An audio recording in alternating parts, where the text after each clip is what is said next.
बोलेंगे जय श्री राम। जय श्री राम। इस समय पूरे भारत में भगवान राम को सब जानते हैं, सब जानते हैं। तो आप भगवान राम को जानते हैं तो उनके पूर्वज को क्यों नहीं जानते? तो मैं ये कोई नया काम करने नहीं जा रहा हूं। भगवान राम के कुल और वंशज का नाम है, जहां से सगर और सागर उन्हीं के कुल में दशरथ हुई हैं। तो भगवान राम को स्थापित माननीय प्रधानमंत्री जी कर रहे हैं अयोध्या में, और उन्हीं के कार्य को आगे बढ़ाने के लिए हम भी तो देश में रहते हैं। तो साधु संत का भी तो कार्य है ना। वृक्ष कबो नहीं फल भजय, नदी न संचय नीर, और परमारथ के कारण साधु धरा शरीर। तो हमारा पर्पस जो है, हमारा विषय जो है वो ये है कि हम चाहते हैं कि भगवान राम को अगर आप जानते हो, फॉर एग्जाम्पल बहुत सुंदर सा विचार है कि आप तभी जाने जाओगे जब आपके पिताजी का नाम आप जानते हो, आप अपने बाबा का नाम जानते हो, अपने माँ का नाम जानते हो, अपने नानी नाना का नाम जानते हो, तो आप अपने कुल का नाम जानते हो। ऐसे ही भगवान राम के कुल और वंशज हैं समुद्र, और वो लक्ष्मी के पिता हैं। और आप सब जानते हैं नारायण लक्ष्मी के साथ समुद्र में ही शीर्षैया में विश्राम कर रहे हैं। तो आज तक समुद्र को क्यों नहीं पूजा हमने? हम लक्ष्मी घर घर बसाते हैं, हम लक्ष्मी को घर घर लाना चाहते हैं, लेकिन उनके पिता का सम्मान नहीं करेंगे तो लक्ष्मी खुश होंगी। इसलिए अपने घरों में लक्ष्मी का आह्वान करने के लिए आपको समुद्र का पूजा करना चाहिए। इसलिए हमने संकल्प किया है कि भारत में हर जगह जहाँ जहाँ नदी, जहाँ पे समुद्र का बीच है, हर जगह समुद्र आरती करेंगे और समुद्र को पवित्र बनाएंगे, और समुद्र के किनारे हम विकास करेंगे। यही शुभकामना करने के लिए हमने समुद्र आरती संकल्प किया है। अभी ये आरती कैसे होगी और अलग अलग शहरों में कैसे प्लान किया जाएगा? आरती का देखिए एक ही संदर्भ है। हम सब जानते हैं कि किसी भी चीज को जो पवित्र होती है, जो सम्मान में जो हमसे विशाल होती है, जो हमसे ज्यादा पूर्ण होती है। अब आप एक विचार रखिए, आपको मैं पूछता हूं, दुनिया की सारी नदियां अगर समुद्र नहीं हो तो कहां जाएंगी? दुनिया का सारा जल अगर समुद्र नहीं हो तो कहां जाएंगे? पूरे विश्व को 70% समुद्र है, देवता हैं, और 30% में पूरा विश्व है। 70% हमारे शरीर में पानी है और 30% में हमारा हाड़ मांस बना हुआ है। कहने का तात्पर्य क्या है कि अगर समुद्र देवता अपना बैलेंस खो दें तो क्या आप कहीं पे भी सुरक्षित रह पाओगे? आप मुंबई के कितने प्रकार के लोग रहते हैं, कोई ब्राह्मण कहता है, कोई क्षत्रिय कहता है, कोई वैश्य कहता है, कोई शूद्र कहता है, कोई मुस्लिम कहता है, कोई सिख कहता है, लेकिन सबके नदियों के जल, सबके बाथरूम के जल कहां जाके मिल रहे हैं? अगर समुद्र देवता बोले हम तुम्हारा नहीं लेते, तुम अपना अपने अपने सेंटर खुद बनाओ, फिर क्या होगा तुम्हारा? इसलिए इतने सहनशील समुद्र देवता जिन्होंने सारा जल, सारा प्रवृत्ति अपने ऊपर ले रखी है, ऐसे समुद्र देवता को भगवान राम ने रामेश्वरम में पूजा, उसके किनारे बैठ के रामेश्वरम बसाया। जब पुल बांधने जा रहे थे भगवान राम ने स्वयं पूजा। उनकी पूजा करना हमारा कर्तव्य है और सनातन ये कहता है। इसीलिए हमने नियम बनाया है कि जब पूर्ण चांद होता है, पूर्णिमा की रात में समुद्र में अजीब लहरें होती हैं, इतनी दूर से भी कनेक्शन होता है। इसलिए हर पूर्णिमा को हम यहीं जहां पे आप हमारा इंटरव्यू कर रहे हैं, इसी जगह पे समुद्र आरती करेंगे। इस विषय को पूर्ण करने के लिए हमारे साथ आप देख ही रहे हैं। हमारे दाहिने अंग में स्मिता ठाकरे जी बैठी हैं, परिवार हैं, उनके बगल में रीना जी बैठी हैं, रीना पासी जी, और उसके हमारे बाएं साइड सुभाष पासी जी बैठे हैं। अभी ये आपको जरूर दो दिख रहे हैं, लेकिन याद रखिए जब परम आदरणीय अटल बिहारी वाजपेयी चले थे और जब उन्होंने राम मंदिर या जब उन्होंने बीजेपी बनाई थी, तब उन्होंने नहीं सोचा था। वही ध्यान रखिए कि अटल बिहारी वाजपेयी जी ने कहा था कि हम चलेंगे, शुरू करेंगे, पंडित दीनदयाल उपाध्याय जी मिले, उसी के बाद ऐसे ही जीवन में हर कार्य को शुरू करते हैं। और आज पूरे देश में राम को बताने की जरूरत नहीं है, हर गली में राम है, हर जगह राम है, और राम के कुल का पूजने का हमने संकल्प किया है। जिसका नियम आपने गंगा आरती देखी है, आपने गोदावरी आरती देखी है, आपने कावेरी आरती देखी है, उससे भी भव्यता से, उससे भी सुंदर हम समुद्र आरती करेंगे। यही हमारा संकल्प है। केवल एक ही दिन होगी कि इसको हर साल मनाया जाए? नहीं, एवरी मंथ, हम हर साल नहीं, हर महीने में एक पूर्णिमा आती है, हर एक दिन चांद पूरा होता है। हमें नहीं मालूम कि यहाँ बहुत सारे लोग हैं, लेकिन किसी से पूछा जाए कि चांद छोटा बड़ा क्यों होता है तो आप सबको नहीं पता होगा, लेकिन बस चांद बड़ा होता है, छोटा इतना। लेकिन जब आप कभी समुद्र आरती में आएंगे तो आपको पता लगेगा चांद इतनी दूर है लेकिन समुद्र को इफेक्ट करता है। यही हमारा साइंस है और यही मेरे भारत का सनातन है। हम आपके पास ये कहने आए हैं कि जितने भारत में सनातनी हैं हम सबको आह्वान करते हैं कि आइए समुद्र आरती करेंगे। आपने नदियों को खूब कर लिया, अब विश्व को एक करेंगे, विश्व में राम राज्य लाएंगे, विश्व में राम स्थापित करेंगे और विश्व में सनातन स्थापित करेंगे। ये समुद्र आरती से हम संकल्प करते हैं और हर महीने एक पूर्णिमा आती है, हर पूर्णिमा को करेंगे और भगवान ने इस लायक बनाया तो एवरी डे करेंगे, यही करेंगे और यहीं बैठ के करेंगे, हर घाट में होगी। स्मिता जी, आप इस संस्था से जुड़ी हैं तो आप क्या कहना चाहेंगे? इस समुद्र आरती का आपने भी बाहर उठाया है। पहले तो आप सभी को नमस्कार। और इतना खूबसूरत कार्य परम पूज्य आदरणीय श्री श्री श्री तुलसी महाराज जी ने शुरू किया है, तो हम तो बहुत ही एक छोटा सा सहयोग देना चाहेंगे, क्योंकि ये उनकी संकल्पना है। उन्होंने ऑलरेडी गोमती किनारे भी समुद्र आरती के करे हैं और समुद्र के बारे में शायद हम सभी को इतना पता नहीं था और हम उसको समुद्र देवता कहते तो थे, पर समुद्र के बारे में हमने हमेशा भगवान जी को, हर कोई अलग अलग भगवान जी को मानते हैं, और समुद्र देवता ये बहुत बड़े देवता है जिनको हमने कभी पूजा नहीं है, जिनकी आरती कभी की नहीं है। तो ये संकल्पना हमारे गुरुजी से हमको मिली है, आप सभी को मिली है, और ये कार्य जो होने जा रहा है उसमें हमने तो हम सभी सहयोग तो दे ही रहे, पर आप सभी को सहयोग देना उचित रहेगा, क्योंकि जैसे इन्होंने कहा है कि लक्ष्मी इनकी पुत्री है। तो अगर हम लक्ष्मी चाहते हैं, हर कोई चाहता है कि हमारे घर में लक्ष्मी आ जाए, तो इनको अगर पूजेंगे तो ये हमको आशीर्वाद मिलेगा और हमारे घर में अपने आप लक्ष्मी और नारायण जी की कृपा होगी। महाआरती की जो संकल्पना है वो हमारे परम पूज्य आदरणीय बाला साहब ठाकरे जी, हम जो हमारे ससुर हैं, उन्होंने शुरू की थी। और जब इन्होंने ये संकल्पना हमसे डिस्कस की तो हमने कहा कि हमारा तो साथ देना बनता है और हमें बहुत बहुत खुशी होगी कि अगर हम इस योग्य आप समझें और हम आपको साथ दें। तो इन्होंने बहुत अच्छी तरह से हमको कहा कि आप अगर अच्छे भाव से और जुड़ना चाहते हो तो ये बहुत अच्छा कार्य है और हम इनसे जुड़ना चाहते हैं। और ये कार्यक्रम ना ही सिर्फ इस पूर्णिमा में या यहाँ इस देश में होगा, हम चाहते हैं कि ये देश देश में जहाँ भी समुद्र है वहाँ हम ये आरती को लेके जाएंगे और इसका प्रयास ज़रूर गुरुजी करेंगे। और जो जिनकी पूरी मेहनत है सुभाष पासी जी और उनकी पत्नी रीना पासी जी, उनके साथ मिलके हम हर लोगों तक उनको पहुंचाने की कोशिश करेंगे। रीना जी, आप क्या कहना चाहेंगे इस बारे में? तो अपने आप को बहुत भाग्यशाली समझ रही हूँ कि सुभाष जी, आप इतने समय से इसकी कोशिश कर रहे हैं, परमिशन और बाकी सब सारा कुछ संचालन देख रहे हैं, तो आप क्या कहना चाहेंगे इस आरती के लिए? सबसे पहले तो कल अयोध्या के अंदर जितना बड़ा कार्यक्रम होने जा रहा है, भगवान राम प्राण प्रतिष्ठा का कल मुहूर्त है और उसके एक दिन पहले आज हम लोगों ने यहाँ पे प्रेस कॉन्फ्रेंस लिए। जो समुद्र महाआरती का जो विचार हम लोगों के मन में आया,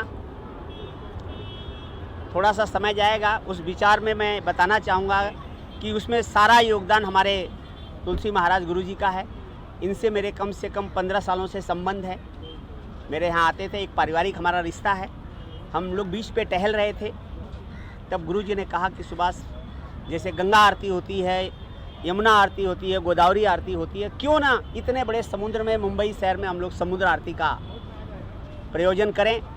तो उसी दिन हम लोगों ने संकल्प लिया कि गुरुजी हम लोग यहाँ पे समुद्र महाआरती करेंगे। आज 18 महीना 16 दिन हो गया है आज की तारीख जब से हम लोग इसमें लगे हुए हैं। शायद ही कोई ऐसा दिन जाता होगा कि जिस दिन हम लोग इसके विषय में चर्चा नहीं किए होंगे। जब माननीय उत्तर प्रदेश के मुख्यमंत्री आदित्यनाथ योगी जी आए हुए थे इन्वेस्टर मीट के लिए, तो उस समय भी हमने उनको एक इन्विटेशन दिया था कि हम जुहू पे समुद्र महाआरती करेंगे, लेकिन बहुत सी बाधाएं आई। फिर हम लोगों ने एक संस्था रजिस्टर्ड किया जिसका नाम है समुद्र महाआरती फाउंडेशन, जिसमें यहाँ पे जो लोग बैठे हुए हैं, माननीय गुरुजी, रीना जी और स्मिता जी, मेरा बेटा राज है, और कल रात को गुरुजी ने मुझे इसमें एक पद दिया कि मैं कार्य करता हूँ, सब कुछ देखता हूँ, भाग दौड़ करता हूँ। तो सुभाष जी, तुम्हें भी एक हम पद दे रहे हैं। राष्ट्रीय संयोजक हमारे यही। तो मैं बताना चाहूँगा कि हम लोगों ने बहुत बार परमिशन के लिए डाला, इसके पहले भी हमने परमिशन के लिए डाला। कलेक्टर से ये मैसेज आया कि छठ पूजा यहाँ पे होती है तो आपको हाई कोर्ट से ऑर्डर लेना पड़ेगा। फिर बहन ने बहुत कुछ कहा और राज्यपाल जी का फ़ोन आया था कलेक्टर को, उन्होंने कहा कि हम कार्यक्रम के लिए मनाही नहीं करते, लेकिन यहाँ पे जब बड़े बड़े लोग आ रहे हैं तो आपको परमिशन लेना होगा, तो बीच के ऊपर हम परमिशन नहीं दे सकते। तब उन्होंने सजेस्ट किया कि आप फुटपाथ पे ले लीजिए। तो इस फुटपाथ पे हमने बीएमसी को अप्रोच किया, बीएमसी को लेटर दिया, कलेक्टर को दिया। फिर 4 दिन पहले पता चला कि एयरपोर्ट अथॉरिटी की जगह है, एयरपोर्ट अथॉरिटी से हमें परमिशन मिला और ट्रैफिक से हमें परमिशन मिला। पुलिस के लिए मैं गया था, अभी घुड़के साहब बैठे हुए हैं, तो बोले आप लोग यदि यहाँ पे प्रेस कॉन्फ्रेंस कर रहे थे तो कम से कम हमें बताना चाहिए था। बोला सर 5 मिनट का काम था, हमारा कार्यक्रम 25 को होने वाला था, लेकिन अभी भी मेरे हाथ में ना पुलिस का परमिशन आया ना बीएमसी का परमिशन आया। और ये पूरा देश, पूरी दुनिया राममय हो चुकी है। इसी में हम ये कार्यक्रम को करने की कोशिश कर रहे हैं। कोशिश हमारी है कि हम ये कार्यक्रम बहुत जल्द शुरू करेंगे, गुरुजी बताएंगे। और हर पूर्णिमा आपने देखा होगा कि पूर्णिमा के दिन हमारी मछुआरे भाई कोली समाज पूर्णिमा को पूजता है, समुद्र देवता को। तो उसमें इसकी जो रूपरेखा है, 29 ब्राह्मण आएंगे काशी से, 29 कोली महिलाएं हमारी रहेंगी, बहुत से लोग जुड़ेंगे और इस एक भव्य तरह से इस कार्यक्रम का हम लोग आयोजन करेंगे। आप यहाँ आए, हमारी बातों को लोगों तक पहुँचाने का काम करेंगे। मैं आप लोगों को ढेर सारी शुभकामना देता हूँ। जय श्री राम। जय श्री राम। पासी साहब, इस आरती में कौन कौन लोग की आने की उम्मीद है और किस तरह से आप एक केवल आरती रखेंगे कि इसके अलावा भगवान राम के बारे में उनके संदेश को भी लोगों तक पहुंचाने की? देखिए, आरती का जो ये कार्यक्रम 2-2.5 घंटे का होगा, उसमें बहुत सी चीज़ें भगवान राम के विषय में, उनके पूर्वज के विषय में, सागर के विषय में, समुद्र के विषय में, जैसे इन्होंने बताया, गुरुजी ने बताया, जालंधर किसके पुत्र थे, बिंदा उनकी पत्नी थी, जो बिंदा आज तुलसी जी के नाम से पूजी जाती हैं। बिना तुलसी के कोई भोग नहीं लगता है, उनकी भी उत्पत्ति इसी समुद्र से हुई है और राम के वंशज हैं। बहुत सी बातें, बहुत सी चीज़ें जब आरती होगी तो ये सब आप लोगों के बीच में आएगी और उसकी तिथि भी बहुत जल्द हम लोग घोषित करेंगे। हम लोगों ने सोचा था कि 25 तारीख को हम करें, लेकिन पूरे देश में राममय चल रहा है, अभी भी हमारे पास परमिशन पूरी नहीं आ पाई है। तो ये कार्यक्रम हम फरवरी में पूर्णिमा के दिन हम करेंगे इसी जगह पे, क्योंकि हमें एक रास्ता मिल चुका है। एक बार जब परमिशन मिल जाता तो उसी बेस पे आगे भी परमिशन मिलता है। तो हम लगे हैं, हमारा संकल्प है कि आजीवन हम ये आरती करेंगे। इसमें आप लोगों का, सभी लोगों का सहयोग चाहिए, क्योंकि बिना सहयोग के, जैसे गुरुजी ने बताया कि अटल जी जब चले थे तो अकेले चले थे, तो वैसे हम समुद्र आरती में तो हम लोग 4 लोग 5 लोग चल रहे हैं, तो ये कल 50 या 5 लाख में लोग बढ़ सकते हैं। क्या बात है। और ये आरती का उद्देश्य खाली हमारा आरती करना नहीं है। जब यहाँ आरती होगी तो यहाँ टूरिज्म बढ़ेगा, लोग आएंगे, ये बीच की साफ सफाई। हम चाहते हैं कि हमारा जुहू का बीच, मुंबई का बीच अदर कंट्रियों के बीच से अच्छा होके, साफ सफाई होके, सारी सुविधाएं मिले। ये हम संकल्प लेते हैं कि हम जितना भी समय देंगे इस समुद्र महाआरती में, और जो भी कुछ होगा हम यहाँ के लोगों के लिए, समुद्र के किनारे के साफ सफाई के लिए बहुत सी हमारी योजना है। माननीय गुरुजी ने जिस तरह से बताया है कि सुभाष जी, हम लोग इसको बहुत कुछ आगे लेके जाएंगे और हम ये जन जन तक जाना चाहते हैं। आज गंगा आरती देखने के लिए यूट्यूब खोलिए, कहीं से भी लोग जाते हैं तो गंगा आरती देखते हैं। हम ये चाहते हैं कि लोग जब मुंबई आएँ तो उनको पता चले कि पूर्णिमा को महाआरती होने वाली है, तो उस दिन का लोग टिकट कटाएं। हम तो ये चाहेंगे कि जिस दिन आरती हो तो ये सारा सड़क जैसे छठ पूजा में जाम हो जाता है वैसे जाम हो जाए, लोग इसका आनंद लें। गुरुजी, एक सवाल आपसे है, जिस तरह से हिंदुस्तान भर में पूरा राममय, भगवान राम केवल हिंदुस्तान के भगवान नहीं थे, पूरे संसार के हैं, पूरे विश्व के। आपको क्या लगता है ऐसा कब होगा कि पूरे विश्व उनको मानने लगेगा? इसीलिए कमजोर है। बहुत सुंदर बात बोलूँगा। देखिए, आपसे एक बात बोलूँगा, आपके हमारे देश के प्रधानमंत्री जी ने एक अकेले दम पे सनातन का प्रयास किया, हमने स्वीकार किया, इसलिए पूरे विश्व में राम भगवान पहुंच गए। पहुंच गए कि नहीं पहुंच गए? हम आपसे दो बातें कहना चाहता हूं कि अगर परम आदरणीय प्रधानमंत्री जी ने एक प्रयास किया तो आज पूरे भारत में, विश्व में राम, यहां तक कि अमेरिका के सबसे बड़ी स्क्रीन में राम मंदिर का पूजा दिखाया जाएगा, दुबई के बुर्ज खलीफा में राम मंदिर का दिखाया जाएगा। तो मेरा आप सबसे एक छोटी सी बात कहनी है कि अगर हमारे प्रधानमंत्री जी ने एक प्रयास किया तो इतना बड़ा इतिहास बन गया, आज रामलला स्थापित हो गए, तो हमें विश्वास मानता हूं कि पूरे विश्व में वहां तो राम भगवान को भेजने के लिए, बताने के लिए जरूरत है, लेकिन समुद्र तो अपने आप में वहां पे व्याप्त है, वहां पे है ऑलरेडी। बस हमें ये बताना है कि ये समुद्र किस प्रकार से प्रकट हुआ, कैसे उत्पन्न हुआ और हमारे जीवन में इसका क्या महत्व है। तो आप सब सदा ध्यान रखिए, जो नमक खाते हैं वो कहां से बनता है? समुद्र से। Very good. तो आप सब कर्जदार हैं समुद्र के, समुद्र देवता के हर तरह कर्जदार तो थे, ये भी कर्जदार हैं कि आप नमक हलाली नहीं करेंगे, आप इसलिए यहाँ आएंगे क्योंकि आपने देवता का नमक खाया है। ऐसे ही जितने भी विश्व में समुद्र देवता का नमक खाए हैं उन सबको नमक हलाली नहीं करने दूंगा, और ऐसे ही जगह राम जैसे स्थापित हो रहे हैं वैसे समुद्र स्थापित होंगे क्योंकि उनके कुल और वंशज हैं। जय श्री राम। धर्माचार होने के नाते भी ये कहना चाहता हूं, इसलिए उनका नाम बार बार आ रहा है कि उनका कर्म ऐसा हुआ। आज तक 500 साल में उन राम भगवान को जिनको हमने टेंट में देखा था, हमने वहां दर्शन करना बंद कर दिया था, इस बात को कह के कि जब तक उनका, ये बताइए कैसे कोई पुत्र सोच सकता है कि उसके माँ बाप टेंट में रह रहे हों और उस जगह पे जिस भारत को हम कहते हैं राम भरोसे हिंदुस्तान, ऐसे हिंदुस्तान जो राम के भरोसे चलता हो, ऐसे हिंदुस्तान में वो टेंट में सो रहे थे। हम आपको कहना चाहेंगे, आज मैं उनको इसलिए धन्यवाद कहता हूं माननीय प्रधानमंत्री जी को कि उन्होंने निष्ठा से अपना दृढ़ संकल्प करके पूरा किया। यही कार्य अगर इससे पहले वाले गवर्नमेंट भी पूरा की होती, जैसे माननीय बाला साहब ठाकरे जी ने आरती का प्रारूप किया, तो माननीय जी ने अभी 1 मिनट में आपसे बता दिया कि उनका संकल्प था, और मैं उस संकल्प से भी बोलता हूं, महाराष्ट्र में अगर सच में सनातन जिंदा रखने का काम अगर किसी ने किया था तो बाला साहब ठाकरे जी ने किया था।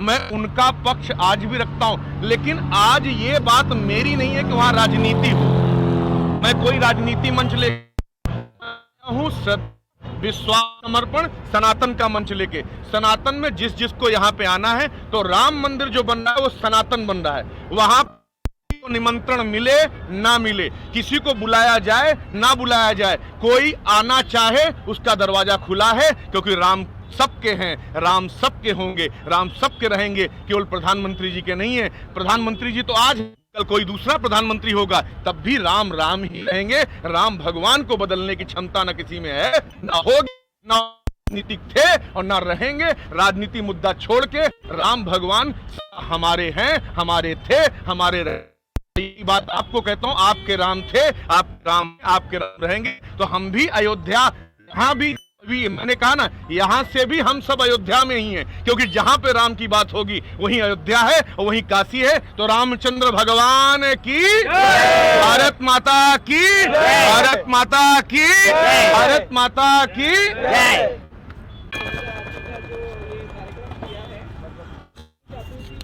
अच्छे से हो और सभी इसमें सहयोग करें, और ये समुद्र आरती जो हम लोग एक जो उठाया है पैगाम, काफ़ी देर तक, काफ़ी मतलब दुनिया तक जाए, यहाँ नहीं पूरे वर्ल्ड में भी जो समुद्र है वहाँ पर हम इस आरती को मतलब करें।